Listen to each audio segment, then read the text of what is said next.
The wide receivers you mentioned, a little bit with Draylon Miller and Cam Michael, but another wide open type competition because you're bringing in so many young guys. I think it was Wilson, Farrakhan, Gibson, uh, uh, Joseph Williams, a few other guys, but you also have the returners and one big time returner coming off an injury who we've seen in spots, really flash when he's had the chance to. That's Amarion Miller. How big of a role will Amarion Miller play this year? Will he be the number one receiver? Will he be able to step up in that role, or will it be somebody else emerge that we might not be calling their name right now?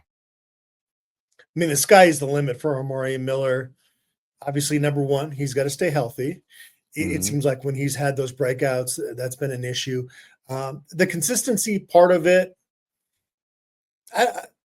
you want to see, obviously. I think part of it is like if you're not getting a ton of reps as a receiver, it's sometimes hard to get into that flow. So I don't put that a whole lot on him.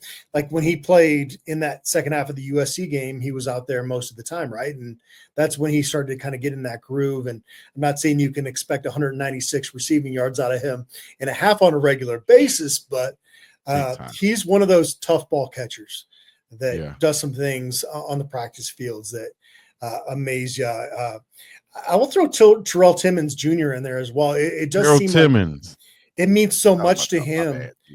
There's just such a leadership component to him that is important. And there were times this past year I felt like he was not in the groove. But again, it kind of goes back to like if you're not getting consistent reps, it's sometimes hard to like be at your best out there. But with Joseph Williams joining the mix, I might even be tempted to pencil him in as a starter based off what he did as a true freshman at where was he at Tulsa?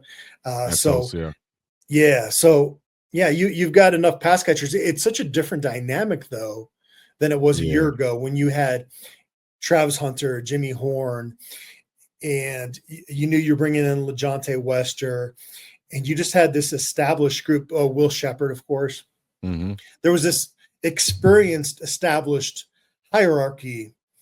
This year, it's going to be a lot of guys competing, but a lot of guys that have multiple years left of eligibility. Terrell Timmons Jr. is the only one that we mentioned here that does not have multiple years of eligibility. So you're going to have guys that can kind of continue to grow. And for that part of it, I think it'll be fun. It's tough to see LeJontay Wester come into Boulder as a Colorado fan, fall in love with everything he does, and then he's gone. These guys, if everything works out well, can be around for a few years. Absolutely. Joseph Williams had 30 receptions, 588 yards, 5 TDs, 19.6 yards per catch last season at Tulsa. So he's explosive. He can get down the field. Yeah. But you mentioned, Terrell Timmons. I think he was, bothered by injury last year. Once he did get hurt with that lower leg injury, I think after that, kind of lingered with him. Take that red shirt. Then you got Amarion Miller, Draylon Miller. I think those three will be your starters, like you said, with Joseph Williams with the chance to step in there and be a starter. And then you got a bunch of talented young guys, like you said, Cam Michael. Let me see, Wilson, Gibson, and Farrakhan. I think Gibson gonna be that wild card though, who can come in there and be electric, even in special teams. And if he finds the niche or a role right there in the slot, and now Draylon can be spelled a little bit, or he can play outside some with Miller and Timmons. Man, that might be my sleeper right there. Would be Quinn Gibson. And it might not be much of a sleeper for all the people who came out of Texas who knows who he is. Yeah, I mean, he was the Max Preps National Player of the Year. And I'm sorry, 24/7 Sports, I know you pay my paycheck, but I said this even on a video with them. It's ridiculous that he's a 3-star guy coming in. Come on, what are we doing here? I know some other sites have him as a 4-star, but I'm like, come on, man. Like, y'all have seen this guy. Come on now, dog. You're getting caught up on a size. Yeah. Turn on LeJontay Wester and what he did at Colorado. There's this a very strong place for a guy like that in this game. Absolutely. That we call it college football. And I'm not forgetting Isaiah Hodge, also the Swiss Army knife, who can play wide receiver or running back you mentioned earlier, and can play on the defensive side of the football. So watch out for that gray jersey doing his best Travis Hunter impersonation this season.